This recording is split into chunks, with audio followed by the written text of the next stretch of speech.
যার নাম হলো স্টোলেন লাভ। তো চলো শুরু করছি। ড্রামার শুরুতেই আমরা একটা মেয়েকে দেখতে পাই যে একটা ছেলেকে দেখে ভয় পাচ্ছিল। এই ছেলেটার নাম হলো চুই, আর সে গ্রেট জেনারেল। মেয়েটার নাম হলো ইউংশি, সেই জো পরিবারের পুত্রবধূ। ইউংশি বলে, তুমি আমার কাছে এসো না, আমি আবার বিয়ে করেছি। চুই তাকে ধরে বলে, তুমি কি করে এই কথা বলতে পারো? তুমি জানো 7টা বছরে আমি কত কষ্ট করেছি? তখনই ইউংশির স্বামী এই ঘরের দিকেই আসতে থাকে। সে ইউংশিকে ডেকে বলে, তুমি কি ঘুমিয়ে পড়েছো? চুই বলে, ওকে চলে যেতে বল। ইউংশি বলে, ও আমার স্বামী। চুই বলে, তোমার স্বামী আমি। ইউংশির কোনো সাড়া না পেয়ে তার স্বামী অর্থাৎ ইয়ানিং ভেতরে চলে আসে। তবে সে দেখতে পায় ইউংশি ব্ল্যাঙ্কেট মুড়ে অন্যদিকে ঘুরে বসে আছে। ইয়ানিং বলে, তুমি কি অসুস্থ? আমি কি ডাক্তার ডাকবো? সে বলে, না, কোনো প্রয়োজন নেই, আমি একটু ক্লান্ত। ইয়ানিং তাকে বিশ্রাম নিতে বলে চলে যাচ্ছিল, তখন সে জানালা খোলা দেখে জানালাটা লাগিয়ে দেয়। এরপর সে বলে, আমি আমাদের ছেলে শাওচির জন্য একটা শিক্ষক ঠিক করেছি। ইউংশি তাকে ধন্যবাদ জানায়। তবে চুইয়ের প্রচণ্ড রাগ হতে থাকে। ইয়ানিউ চলে যাওয়ার সাথে সাথে চুই ইউংশিকে বিছানায় শুয়ে ফেলে। সে ইউংশিকে বলে, তুমি আগে থেকেই হয়তো ইয়ানিউ ভাইকে পছন্দ করতে, তাই না? আসলে ইয়ানিউ হলো চুইয়ের ফুফাতো ভাই। চুই বলে, তোমার ওকে এতই পছন্দ ছিল যে আমার মৃত্যুর খবর শোনার সাথে সাথে তুমি ওকে বিয়ে করেছো, এমনকি তাকে একটা বাচ্চাও দিয়ে দিয়েছো। ইউংশি বলে, তুমি আমাকে অপমান করো, আমার ছেলেকে না। চুই বলে, তুমি আমাকে বলো কোন দিক থেকে ইয়ানিউ আমার থেকে ভালো? ওকে আমার থেকে বেশি শক্তিশালী, নাকি ও তোমাকে বেশি শান্তি দেয়? ইউংশি বলে, তুমি এখন গ্রেট জেনারেল, অনেক পরিবারের ভালো ভালো মেয়েরা তোমাকে বিয়ে করতে চায়। আমি একজনের স্ত্রী, তাই নিজেকে সংযত করো। চুই রেগে তাকে কিস করতে যায়, তবে ইউংশি মুখ ঘুরিয়ে নেয়। চুই এরপর রেগে উঠে পড়ে আর বলে, তুমি সত্যিই ভেবেছিলে যে আমি তোমাকে ছুবো? এই বলে সে সেখান থেকে চলে যায়। ইয়ংশির চোখ দিয়ে শুধু পানি পড়ছিল। পরদিন চুই ঘুরাইচের রাজপ্রাসাদে আসে। ইয়ানিউ মহারাজের একটা আদেশ পড়ে শোনাচ্ছিল, যেখানে মহারাজ চুইয়ের সাহসিকতার জন্য তাকে প্রথম র্যাঙ্কের গ্রেট জেনারেল ঘোষণা করেছে। ইয়ানিউ বলে, নীল ডাউন হয়ে বসে মহারাজের আদেশনামা গ্রহণ করো। চুই তার দিকে নিজে অস্ত্র ধরে। এরপরে সে নেমে এসে মহারাজের আদেশটা নিয়ে তার লোককে দিয়ে দেয় আর বলে, 7 বছর, 7 বছরে অনেক কিছুই বদলে গেছে, তাই না? আমার এত দুর্বল ফুকতো ভাই এখন রাজপ্রাসাদের যুবরাজের উপদেষ্টা।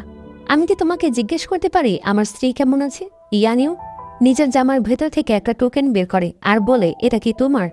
তখন দেখানো হয় আসলে গতকাল রাতেই সে জানালার পাশে এটা দেখতে পেয়েছে, আর সে বুঝতে পেরেছিল এখানে চুই এসেছে। ইয়ানিউ বলে, অতীতের কথা টেনে এনে কোনো লাভ নেই, তাই আমি তোমাকে বলবো আমার স্ত্রী থেকে দূরে থাকো। চুই টোকেনটা নিয়ে বলে, তুমি দেখছি আমার লাইন আমাকে বলছো। সে এরপর ঘোড়ায় উঠে বলে, আমি যা কিছু হারিয়েছি তা আমি আবার ফেরত নিয়ে নেব। এরপরে সে চলে যায়। এবার আমরা ইউনশির শাশুড়ি আর ছোট যা লিনকে দেখতে পাই। সে বলে, 7 বছর আগে চুইয়ের পুরো পরিবার শেষ হয়ে যায়। সবাই খবর পেয়েছিল চুই যুদ্ধের ময়দানে মারা গেছে, কিন্তু ও তো আবার ফিরে এসেছে। বুঝলাম না এই মেয়েটার মধ্যে বড় ভাইয়া কি দেখেছে। ইয়ংশি এই দেখেই আসছিল, সে এই কথাগুলো শুনতে পায়। শাশুড়ি বলে, তুমি বুঝতে পারছো না, 7 বছর আগে চুইয়ের খবর শোনা মাত্র ইয়ানিং ইয়ংশিকে বিয়ের জন্য পাগল হয়ে যায়, কারণ ও ভয় পেয়েছিল যে চুইয়ের পুরো পরিবারকে মৃত্যুদণ্ড দেওয়া হবে। তাই ও তাড়াতাড়ি ইয়ংশিকে বিয়ে করে নেয়। লিন বলে, কিন্তু ও তো এখন আমাদের ফ্যামিলি ট্রিতে নেই, আমরা ওকে বের করে দেই। তার শাশুড়ি বলে, তুমি কি বোকা নাকি? এখন চুই চলে এসেছে, এখন আমরা এটা করতে পারবো না। একটু পরে ইউনশি সেখানে আসে। সে তার শাশুড়িকে সম্মান জানালে তার শাশুড়ি তাকে একটা ওষুধ খেতে দেয়। এরপরে সে বলে, 7 বছর হয়ে গেছে, এখনো তোমার কোনো বাচ্চা হলো না। ইয়ানিও আর কোনো বিয়ে করতে চায় না, কোনো কনকিউবাইন রাখতে চায় না। এমনটা হলে কিভাবে হবে? এবার যদি তোমার কোনো বাচ্চা না হয় আমি কিন্তু তোমাকে শাস্তি দেব। এরপরে তারা তাকে একটা প্রসাদ দেয় আর বলে, এই প্রসাদটা পরেই তার শাশুড়ি কাল সম্মাননা গ্রহণ করবে, তাই আজ রাতের মধ্যে এই প্রসাদটা যেন তৈরি হয়ে যায়। ইয়ংশি বলে, ঠিক আছে। এরপর ইয়ংশি সেলাই করছিল, তার পাশে তার দাসী চুইশি বসেছিল। ইয়ংশির হাতে সুই ঢুকে গেলে ইয়ানিউ দৌড়ে তার কাছে আসে। সে বলে, চুইশির হাতের কাজও ভালো, ওকে দাও, ও করুক। চুইশি বলে, আমি কতবার বললাম ম্যাডাম আমাকে দিলই না। ইয়ংশি বলে, আমি এই বাড়ির পুত্রবধূ, আমার তো দায়িত্ব রয়েছে। ইয়ানিউ বলে, তুমি চিন্তা করো না, আমি মহারাজকে বলে তোমার একটা পদবীর ব্যবস্থা করবো। ইয়ংশি তাকে বলে, রাত হয়ে গেছে, তুমি গিয়ে বিশ্রাম করো। ইয়ানিউ এরপর চলে আসে। চুইশি বলে, আপনি এই বাড়িতে বিয়ে করেছেন, আপনি ভালো স্ত্রী, ভালো ছেলের বউ, কিন্তু আপনি যে কত সমস্যার মধ্যে দিয়ে যাচ্ছেন এটা শুধুমাত্র আমি জানি। আপনি তো বলেছেন সাহেবকে কনকিউবাইন রাখতে, সাহেব নিজেই নাকল দিয়েছে। তার উপর আপনার আর শাওচির নাম এই বাড়ির ফ্যামিলি ট্রিতেও নেই। ম্যাডাম, জেনারেলকে যদি বলি। ইয়ংশি তাকে চুপ করিয়ে দেয়। এরপরে সে মনে মনে বলে, চুই, আমাকে ক্ষমা করে দাও, আমি ভেবেছিলাম তুমি বেঁচে নেই, কিন্তু এখন আমি আবার বিয়ে করেছি। এরপর সে নিজেকে বলে তাকে শক্ত হতে হবে, সে যাতে কোনো পরিস্থিতিতেই আর চুইকে বিপদে না ফেলে। পরদিন ইয়ানিউ মাকে রাজপ্রাসাদ থেকে সম্মাননা পাঠানো হয়, তবে একটু পরেই চুই সেখানে চলে আসে। সে বড় একটা নিঃশ্বাস নিয়ে ইয়ংশির দিকে তাকায়। ইয়ানিউ বলে, তুমি এখানে কি করছো? সে বলে, আমি ফুপুকে অভিনন্দন জানাতে এসেছি, আর আরও একটা কাজ করতে এসেছি। ইয়ংশি, চলো আমরা আমাদের বাড়িতে চলে যাই। ইয়ানিউর মা বলে, ইয়ংশি আমার বাড়ির বউ। চুই বলে, ফুপু, আমি তো আপনার উপকার করছি, ওর নাম এখনো আপনি আপনাদের ফ্যামিলি ট্রিতে ওঠাননি, তাহলে আমি ওকে নিয়ে যাই, আপনি ভাইয়াকে ভালো একটা মেয়ে দেখে বিয়ে করাবেন। ইয়ংশি চুইশিকে ইশারা দিলে চুইশি চলে যায়। ইয়ানিউ বলে, ইয়ংশির আর আমার বিয়ে হয়েছে। চুই চিৎকার করে বলে, কিন্তু ও আমার স্ত্রী, আমি ওকে ডিভোর্স দেইনি। ইয়ানিউ বলে, আমাদের 7 বছর হয়েছে বিয়ে হয়েছে, আমাদের একটা বাচ্চা আছে। চুই ধীরে ধীরে ইয়ংশির কাছে যায় আর তারা হাত ধরে বলে, চলো আমরা চলে যাই। তখন শাওচিয়া এসে বলে, খারাপ লোক, আমার মাকে ছাড়ো। চুইশি একটা কাগজ এনে ইয়ংশিকে দেয়। চুই তাকে নিয়ে আসতে চাইলে ইয়ংশি তাকে সেই কাগজটা দেয়, যেটা ছিল ডিভোর্স লেটার। ইয়ংশি বলে, তোমার মা তোমার হয়ে ডিভোর্সে সই দিয়েছিল। চুই এটা দেখে কিছুতেই বিশ্বাস করতে পারছিল না। ডিভোর্স লেটারে যে তারিখ লেখা ছিল সেটা ছিল চুইর মায়ের মৃত্যুবার্ষিকী, মানে ওই দিন রাতে চুইর মা মারা গিয়েছিল। সেই ইয়ংশির গলা ধরে বলে, তুমি কিভাবে পারলে আমার মাকে তোমাকে মুক্ত করে দেওয়ার কথা বলতে? তুমি কিভাবে পারলে আমার মাকে ছেড়ে আসতে? ইয়ানিউ তাকে বাধা দিতে চাইলে চুই তাকে ধাক্কা দিয়ে ফেলে দেয়। ইয়ংশির যখন অনেক কষ্ট হচ্ছিল, চুই তখন তাকে ছেড়ে দেয়। ইয়ংশি ইয়ানিউকে গিয়ে তোলে। ইয়ানিউর মা বলে, আমি মানছি তুমি গ্রেট জেনারেল, তার মানে এই না যে তুমি আমার বাড়ির লোককে এভাবে কিডন্যাপ করে নিয়ে যেতে পারবে। তুমি কি ভয় পাচ্ছ না যে তোমার টাইটেল তো তুমি হারাবে, সাথে জীবনটাও হারাবে? ভাগ্নে, আমি তোমাকে বলবো, একটা মেয়ের জন্য নিজের সবকিছু শেষ করে দিও না। চুই হাসতে হাসতে বলে, আমি মৃত্যু থেকে ফিরে এসেছি, নির্বাসনে থাকা এক কয়েদি থেকে ফিরে এসে গ্রেট জেনারেল হয়েছি, শুধুমাত্র আমার একটা ওয়াদা পূরণ করার জন্য। তখন দেখানো হয় শত্রু দলের লোকেরা চুইকে কুকুরের বেল্ট পরিয়ে কুকুরের খাবারে খেতে দিত। চুই সেগুলোই খেত। একসময় তার মনে হয় নিজেকে শেষ করে ফেলতে, কিন্তু পরে সে ভাবতে থাকে, ইয়ংশি তাকে বলেছিল, তুমি কিন্তু ফিরে আসবে, কথা দাও তুমি ফিরে আসবে। চুই তাকে কথা দেয়। ইয়ংশি তার জন্য পথ চেয়ে বসে আছে, তাই সে আবার খেতে শুরু করে। বর্তমানে চুই বলে, আমি যদি আমার ওয়াদাই পূরণ করতে না পারি, তাহলে এই মান সম্মান টাইটেল আমার কাছে তুচ্ছ। আজ আমি ওকে এখান থেকে নিয়ে যাব, আর যে আমাকে বাধা দেবে আমি তাকে ছাড়বো না। সে তলোয়ার ধরলে সবাই ভয় পেয়ে যায়। ইয়ংশি ইয়ানিংকে তার ছেলেকে দেখে রাখতে বলে চুইর কাছে আসে আর বলে, আমি তোমার সঙ্গে যেতে রাজি আছি। সে মনে মনে বলে, আমি ওকে চিনি, আমি যদি ওর সঙ্গে না যাই তাহলে ও এখান থেকে যাবে না। ইয়ংশি দেখতে পায় সেখানে একটা মুকুট রয়েছে। তার মনে পড়ে একদিন চুই তাকে বলেছিল, তুমি 3টা বছর অপেক্ষা করো, আমি গ্রেট জেনারেল হয়ে তোমাকে সম্মানী একটা বউ বানাবো। চুই ইয়ংশিকে মুকুটটা পরিয়ে দেয় আর বিয়ের জামাও পরায়। এরপর তাকে নিয়ে চলে যায়। ঘোড়ায় চড়ে যখন তারা যাচ্ছিল, তখন আশেপাশের মানুষ তাদেরকে আজে বাজে কথা বলছিল। এরপর ইয়ংশিকে বউ সাজানো হয়। চুই যখন তাকে দেখে, তখন তাদের আগের বারের বিয়ের কথা মনে পড়ে। ওই সময় চুই বলেছিল, আমি এই জীবনে তোমার সাথে থাকতে চাই। ইয়ংশি বলে, এই জীবন না, আমরা সকল জীবনেই একসাথে থাকব। চুই ইয়ংশির কাছে যেতে থাকলে ইয়ংশি বলে, তুমি আমার কাছে আসবে না, আমি এখন অন্য একজনের স্ত্রী, আমার একটা ছেলে আছে, তুমি যদি আমার কাছে আসো। সে মাথার হেয়ার পিনটা নিয়ে বলে, আমি কিন্তু নিজেকে শেষ করে ফেলবো। চুই হেসে বলে, তুমি মরে যাবে, তবুও আমার কাছে আসবে না। সে তার হাত ধরে বলে, তাহলে আমাকে মেরে ফেলো। এমনিতেও তোমার আরেক বিয়ের কথা শুনে আমার হৃদয় 1000 চাইতেও বেশি ভেঙেছে। এরপর সে নিজেই তার বুকে আঘাত করে দেয়। ইয়ংশি বলে, তুমি কি পাগল হয়ে গেছ? চুই বলে, হ্যাঁ, আর এটা মাত্র শুরু। এরপর সে ইয়ংশিকে বিছানায় ফেলে দেয় আর জোর করে তার পোশাক খুলতে শুরু করে। তার মনে পড়ে প্রথমবার যখন তাদের বিয়ে হয়েছিল, তখন ইয়ংশি তাকে বলেছিল, আমাকে দেখতে কেমন লাগছে? তোমার কি আমাকে কিস করতে ইচ্ছে করছে? চুই এরপর তাকে কিস করে, আর বর্তমানে সে তাকে জোর করে কিস করতে থাকে। ইয়ংশি নিজের হাত খুলে ফেললে চুই কিছু একটা দেখতে পায়, আর তার মনে পড়ে আগেরবার সে ইয়ংশিকে কথা দিয়েছিল সে কখনোই ইয়ংশিকে কষ্ট পেতে দেবে না। এটা মনে করে সে সেখান থেকে উঠে পড়ে। সে প্রচন্ড কষ্টে কাঁদতে থাকে। এরপর চুই ইয়ংশির বিয়ের পোশাক ছুঁড়ে আগুনে ফেলে দেয় আর বলে, তুমি চলে যাও, আমি আমার ওয়াদা পূরণ করেছি। ইয়ংশি তাকে ধন্যবাদ জানিয়ে যখন চলে যেতে চায়, তখনই একজন সৈনিক সেখানে চলে আসে, যার ফলে চুই ইয়ংশিকে নিজের কাছে টেনে নেয় আর সৈনিককে বকা দিয়ে বলে, তোমাকে এখানে কি আসতে বলেছে? আসলে এটা হলো চুইর ক্যাম্প। সেই সৈনিক বলে, রাজকুমারের উপদেষ্টা এসেছে, আমি ওনাকে আটকাতে পারছি না। চুই সৈনিককে বের হয়ে যেতে বলে। এরপর দেখা যায় বাইরে ইয়ানিউ এসেছে। একটু পরে চুই ইয়ংশিকে ঘোড়া করে নিয়ে সেখানে আসে, তবে সে ইয়ানিউর সঙ্গে কোনো কথা বলে না। সে সরাসরি ইয়ংশিকে নিয়ে চলে যায়। চুই ইয়ংশিকে একেবারে তাদের বাড়ির সামনে রেখে দিয়ে যায়। একটু পরে বাড়ির সকলে এখানে চলে আসে। তার শাশুড়ি তাকে একটা চড় মারে আর হাঁটু গেড়ে বসতে বলে। এরপর বলে, আমাদের বাড়ির এত বছরের মান সম্মান আজ সব তুমি শেষ করে দিয়েছ। এর মধ্যে ইয়ানিউ চলে আসে। সে ইয়ংশিকে ওঠায় আর তার মাকে বলে ইউনশি অসুস্থ, তাই আছে আপনার সেবা করতে পারবে না। আমি তাকে তার ঘরে নিয়ে যাচ্ছি। এরপরে আমরা ইউনশিকে দেখি যে চুইর কাছ থেকে আসার সময় তার সাথে করে জামার একটা অংশ নিয়ে এসেছিল। সে মনে মনে বলে, মা আপনি কি দেখেছেন, ও ফিরে এসেছে, কিন্তু এখন আমি ওর সাথে থাকতে পারবো না। এরপর বলে, কিন্তু আমি ওকে রক্ষা করব, ওকে কেউ কষ্ট দিতে পারবে না, অপমান করতে পারবে না, আমি ওকে আর কোনো কষ্ট পেতে দেব না। এরপরে সে সেই অংশটা পানিতে ফেলে দিয়ে চলে যায়। পরের সিনে আমরা ইয়ানিওর মাকে দেখি যে একজন মুখোশ করা লোকের সঙ্গে কথা বলছিল আর বলছিল, অনেক বছর আগে আমরা শাও পরিবার একেবারে শেষ করে দিয়েছি, এখন চুই আবার ফিরে এসেছে আর ও রাজকুমার সুয়ের হয়ে কাজ করে। আজ আমি অনেকভাবেই চেষ্টা করেছি যাতে ও আমাদের বাড়ির লোকেদের উপর আক্রমণ করে, এর ফলে মহারাজ ওকে শাস্তি দেবে আর রাজকুমার সু একেবারে ক্ষমতাহীন হয়ে পড়বে। সেই মুখোশ পরা লোক বলে, কিন্তু আপনার বাড়ির বউ সকল অপমান সহ্য করে নিয়েছে, তবে সে আপনার পরিবারের কারো ক্ষতি হতে দেয়নি। তার শাশুড়ি বলে, আমি ওকে শাস্তি দেব। তবে সে লোক বলে, এত তাড়াহুড়া নেই, বরং এখন আমরা তাকে সাথে রাখি, হতে পারে সে আমাদের কাজে আসতে পারে। পরদিন সকালে চুয়ের লোকেরা তার জিনিসপত্র নিয়ে চলে আসে আর বলে, শাও ফ্যামিলির বাড়ি ঠিক করতে সময় লাগবে, তাই আমাদের জেনারেল কিছুদিন আপনাদের বাড়িতে থাকবে। তখন চুই ভিতরে আসে, তার ফুপু হেসে বলে, ভালোই হয়েছে, এখানে থাকাই তোমার জন্য ভালো। চুই বলে, আমার ওই পশ্চিমের প্যাভিলিয়নটা পছন্দ হয়েছে, কিন্তু তার ফুপু বলে, ওইটা আমার ছোট ছেলে প্যাভিলিয়ন। চুই বলে, তাতে কি হয়েছে, আমি ওখানেই থাকবো। লিন তার শাশুড়িকে বলে, মা আপনার ছেলে যখন ফিরে আসবে তখন সে কোথায় থাকবে? চুই বলে, ভাবি তোমার স্বামী বাড়িতে থাকে না, তোমার নিশ্চয়ই অনেক কষ্ট হয়, তবে যাই হোক তোমার হাতে অনেক সময় আছে, তুমি আমার এই মুকুটটা ঠিক করে দাও, আর খবরদার এটা কিন্তু অন্য কাউকে দেবে না, তুমি নিজে ঠিক করবে। আসলে গতকাল সেই ইংশির হাতে সুইয়ের আঘাত দেখতে পেয়েছিল। এরপরে চুই পশ্চিমের ঘরের দিকে চলে যায়।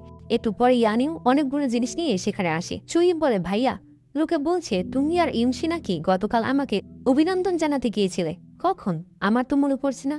ইয়ানিও বলে, তুমি দেখছি অনেক কথাই ভুলে যাও।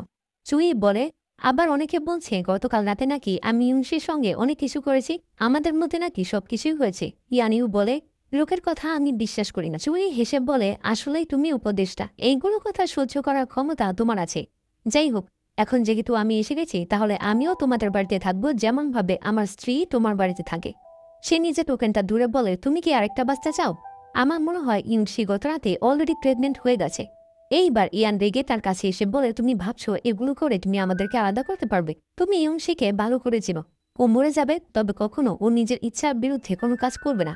এখন যেহেতু ও আমাকে বিয়ে করেছে তার মানে অলরেডি ও তোমাকে ভুলে গেছে, এখন রয়েছে শুধু তোমাদের দুজনা কিছু নিশ্চিত স্মৃতি।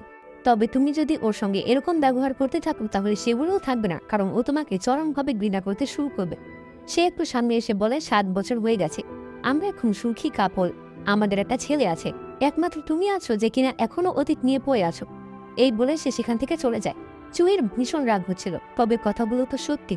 সে রাগে ইয়ানিউর আনা একটা ফুলদানি ভেঙে ফেলে। এরপর রাতের বেলা চুই তার তীর প্র্যাকটিস করছিল, তার তীরের সঙ্গে একটি ফুলের পাপড়ি লেগে নিচে পড়ে যায় আর আমরা দেখতে পাই ঠিক তার পাশের প্যাভিলিয়নে অনেকগুলো পাপড়ি পড়েছিল যেগুলো ইউনশি ঝাড়ু দিচ্ছিল। আসলে এটা হলো যুব পরিবারের অ্যানসিয়েটাল হলের সামনে। নিং এসে বলে, আরে ভাবি এখানে এত কষ্ট করে লাভ কি, মা তো তোমাকে কখনো ভিতরেই যেতে দিবে না। ইউনশি বলে, তারপরেও এখান থেকেই আমি শাওচির জন্য দোয়া করতে চাই। লিন বলে, কেন, তোমার কি কোনো কিছু নিয়ে ভয় হয় নাকি? শাওচির জন্মসাল। ইউনশি বলে, ইয়ানিউর সঙ্গে বিয়ে হওয়ার 1 মাস পর আমি প্রেগনেন্ট হয়েছি, তাহলে এইসব প্রশ্ন আসে কোথা থেকে? আমার তো মনে হয় তুমি আর মা মিলে এইসব বাজে কথা আশেপাশে ছড়াও। এটা শুনে লিন ঝাড়ু দেওয়া পাপড়িগুলো আবার ফেলে দেয় আর বলে, আসলে আমি হাতের কাজ করেছি তো তাই আমার মাথাটা একটু ঘুরছে। তখনই তার সামনে দিয়ে একটা তীর চলে যায়। সে বলে, কার এত বড় সংসর্গ? তখন দেখা যায় এটা করেছে চুই। চুই বলে, ও যেমনই হোক এই বাড়ির বড় বউ, তোমার কোনো অধিকার নেই ওর সঙ্গে এইভাবে কথা বলার। সে আবারও একটা তীর ছুঁড়ে মারলে লিন দৌড়ে সেখান থেকে পালিয়ে যায়। চুইর মনে পড়ে আগে ইউনশি তাকে দেখলে দৌড়ে তার কাছে আসতো, এখনও ইউনশি তার কাছে আসে, তবে সে তাকে জেনারেল বলে সম্বোধন করে। চুই তাকে ধরে বলে, এই দেখো কেমন একটা পরিবার তুমি থাকো, 7টা বছর হয়ে গেছে, তারপরও তা তোমাকে এনসেন্ট্রাল হলে পর্যন্ত যেতে দেয়নি। এরপরে সে তাকে টেনে নিয়ে যেতে থাকে। ইউনশি বলে, আমি এখন ভিতরে যেতে পারবো না। চুই বলে, কে বলেছে পারবে না? সে তাকে কাঁধে করে নিয়ে ভেতরে চলে যায়। এরপরে সে তাকে নিচে রেখে বলে, এই পরিবারের জন্য তুমি এত কষ্ট করছো, আমি বুঝতে পারছি না ইয়ানিং কোন দিক থেকে আমার থেকে ভালো। ইউনশি বলে, ঝো পরিবার অনেক সম্মানীয় আর জ্ঞানীদের পরিবার, আমার স্বামী যুবরাজের উপদেষ্টা, মন্ত্রীরা তাকে সম্মান করে, মহারাজ তাকে আদর করে, তোমার মতো সামান্য একটু ক্ষমতা নিয়ে সে এত বড়াই করে না। চুই বলে, সামান্য একটু? আমি অন্য দেশে নির্বাসনে চলে গিয়েছিলাম, সেখান থেকে যুদ্ধ করে রাজ্যকে বাঁচিয়ে ফিরেছি, আর তোমার কাছে আমি সামান্য। ইউনশিপ বলে, এটা শুধুমাত্র তোমার ভাগ্য ছিল। তুমি নিজেকে এত বড় মনে করো না। তুমিও মহারাজের কাছে শুধুমাত্র একটা পোষা প্রাণী। এই ক্ষমতা একদিন আবার তোমাকে শেষ করে ফেলবে। এর সবচেয়ে বড় উদাহরণ হলো তোমার বাবা নিজে। চুই রেখে গেলে ইউনশিপ বলে, না, তুমি তোমার বাবার মতো এত যোগ্য না। তুমি তো যুবরাজের বিরুদ্ধে গিয়ে রাজকুমার সুয়ের হয়ে কাজ করছো। যে কোনো সময় তুমি শেষ হয়ে যেতে পারো। তোমার সঙ্গে থেকে একবার আমি আমার জীবন শেষ করেছি, আর না, এখন একমাত্র ঝৌ ফ্যামিলি আমাকে বাঁচাতে পারে। একমাত্র ইয়ানিও আমাকে বাঁচাতে পারবে। এগুলো কথা শুনে চুনি জোরে জোরে হাসতে থাকে। এরপর সে উঠে অ্যানসেটল হলের ছবিগুলোর দিকে তাকিয়ে বলে, তোরা অনেক ভালো, তাই না? সে তাদের দিকে তীর ছুড়ে মারে আর বলে, তাহলে জাহান্নামে চলে যা। তোরা সবাই জাহান্নামে চলে যা। মুহূর্তের মাঝে সেখানে আগুন ধরে যায়। ইয়ংশি তাকে থামাতে যেতে চাইলে চুনি তাকে সেখানে একটা টেবিলের উপর শুনিয়ে তাকে কিস করতে থাকে, যাতে ইয়ংশি চিৎকার করতে না পারে। চারদিকে আগুন লেগে যায়। বাড়ির একজন সেবক দেখতে পায় যে অ্যানসেটল হলে আগুন লেগেছে, তাই সে সবাইকে ডাকে আর এরপর পানি ঢালতে শুরু করে। লিন বলে, মা, ভিতরে কি ইয়ংশি আছে? একটু আগে ও এখানেই ছিল। ইয়ানিং এটা শুনে চিৎকার করতে থাকে আর ভিতরে যেতে চায়। তবে তার মা বলে, মাঝরাতে অ্যানসেটল হলে গিয়ে সেখানে আগুন লাগিয়ে দিয়েছে। যে ভেতর থেকে বের হবে তাকে যেন মেরে ফেলা হয়। ইয়ানিং শুধু চিৎকার করতে থাকে আর আগুন নিভাতে বলে। ভেতরে ইউনশিপ বলে, চুই, এখন যদি আমরা বের না হই তাহলে আমরা বাঁচতে পারবো না। চুই বলে, তুমি কি আমার সঙ্গে মরতে রাজি না? তুমি তো বলেছিলে তুমি আমার সঙ্গে বাঁচতে চাও, আমার সঙ্গে মরতে চাও। ইয়ংশি মনে মনে ভাবে, আর যদি আমরা একসঙ্গে মরে যাই তাহলে কি পরের জন্মে আবার আমরা একজন আরেকজনকে ভালোবাসতে পারবো? এরপর সে চুইকে কিস করতে থাকে, যার পরে চুইও তাকে কিস করতে শুরু করে। সে বলে, ইয়ংশি, তুমি এখনো আমাকে ভালোবাসো, তাই না? বাইরে আগুন দেখে সবাই অনেক কান্নাকাটি করছিল। তবে তখনই চুই ইয়ংশিকে নিয়ে বের হয়, যেটা দেখে সবাই খুশি হলেও ইয়ংশির শাশুড়ি খুশি হয় না। চুই বলে, ও ভুল করে একটা মোমবাতি ফেলে দিয়েছিল, যার ফলে আগুন লেগে গিয়েছিল, আর আমি এসে ওকে বাঁচিয়েছি। ইয়ানিও দৌড়ে গিয়ে তাকে নিজে কোলে নেয়। এরপর ইয়ানিও বলে, আজ তুমি আমার থেকে বাঁচিয়েছ। আজ আমি তোমার কাছে অনেক বড় ঋণী হয়ে গেলাম। সবাই চলে গেলে লিন বলে, মা, আপনি কি ওকে কিছু বলবেন না? তার শাশুড়ি তাকে ধমক দিয়ে সবাইকে এখান থেকে চলে যেতে বলে। সে মনে মনে বলে, ও এত বড় কাজটা করার সাহস কোথায় পেল? ও কি এই হলের সিক্রেট জানে নাকি? এরপর দেখা যায় ইনশি অজ্ঞান হয়েছিল আর ইয়ানিং তার সেবা করছিল। তখনই ইনশির জ্ঞান ফেরে। ইয়ানিও বলে, তোমার মধ্যে অনেক বিষাক্ত ধোঁয়া চলে যাচ্ছে, ডাক্তার এই ওষুধটা দিয়েছে। তবে ইয়ংশি তাকে বাধা দেয়। তখন সে দেখতে পায় দরজার বাইরে থেকে চুই হয়তো তাকে দেখছে, তাই সে উঠে বলে, তুমি নিজেই লাগিয়ে দাও। ইয়ানিও এরপরে সেই ওষুধটা লাগিয়ে দেয়। বাইরে চুইয়ের হাতেও ওষুধ ছিল। সে তখন সেখান থেকে চলে যায়।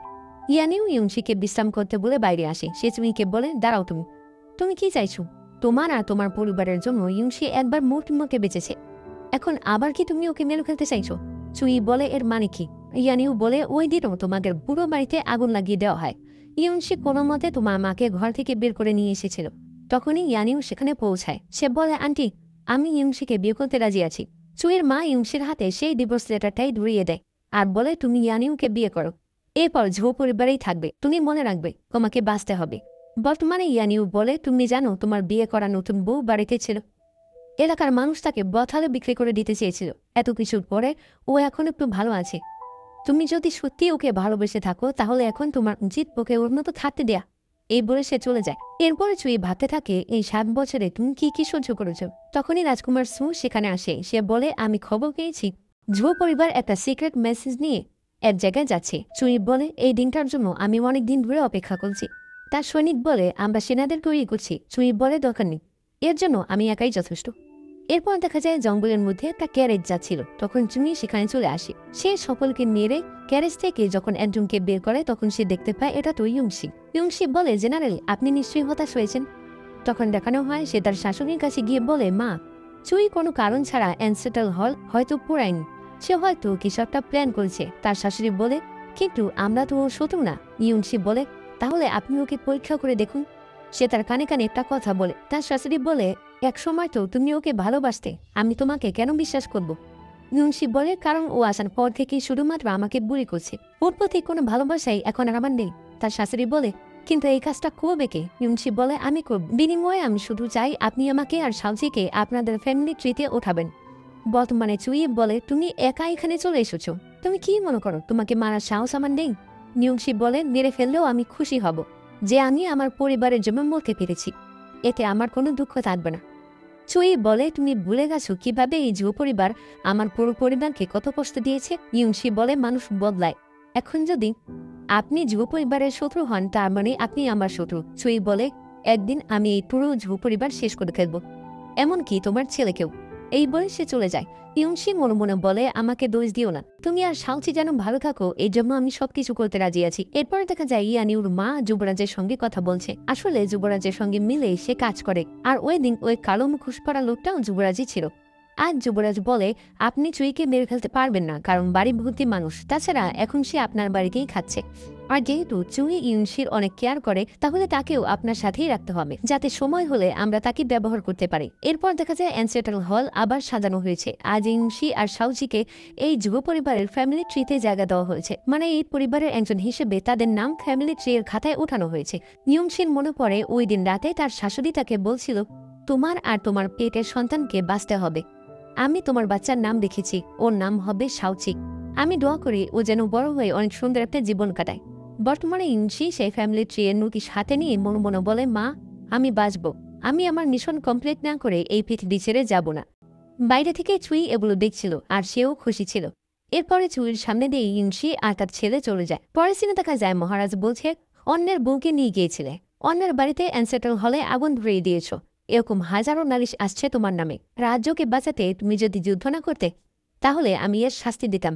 চুই বলে, মানুষ আমার বলেই দেখে, আর ইয়ংশি যে আমার বউ নিয়ে গিয়েছে সেটা কেউ দেখে না। মহারাজ রেগে গেলে চুই বলে, মহারাজ, আমি আমার টাইটেল, আমার স্যালারি, আমার সবকিছু বিসর্জন দিতে রাজি আছি, আমি শুধুমাত্র চাই আপনি আমার স্ত্রীকে ফিরিয়ে দিন। মহারাজ রেগে দাঁড়িয়ে যায়। সে বলে, আমি তোমাকে পুরস্কার দিয়েছি, সেগুলো তুমি অপমান করছো। চুই বলে, আমি শুধু বলতে চাইছি আমি একজন জেনারেল, আমি রাজ্যকে বাঁচাতে পারি, কিন্তু আমার স্ত্রীকে না। এটা কেমন কথা? তাহলে আমি কিসের পুরুষ? মহারাজের রাগ দেখে রাজকুমার সু বলে, বাবা, জেনারেল আবেগে কথাগুলো বলছে, ওনাকে শাস্তি দেবেন না। মহারাজ বলে, অন্য স্ত্রী নিয়ে টানাটানি করলে চুই চিৎকার করে বলে, ইয়ংশি আমার স্ত্রী। মহারাজ বলে, ওকে এখনই নিয়ে যাও, আর 20টা বেতের আঘাত দিবে। রাজকুমার সু বলতে থাকে, বাবা, জেনারেল অলরেডি অসুস্থ। কিন্তু চুই শুধু এক কথাই বলতে থাকে যে, মহারাজ, আমার স্ত্রী আমাকে ফিরিয়ে দিন, মহারাজ, আমাকে শুধু আমার স্ত্রী ফিরিয়ে দিন। আর মহারাজ তার প্রত্যেক কথায় শাস্তি আরও বাড়িয়ে দেয়। এক পর্যায়ে 80টা বেতের বাড়ির দিকে বলে।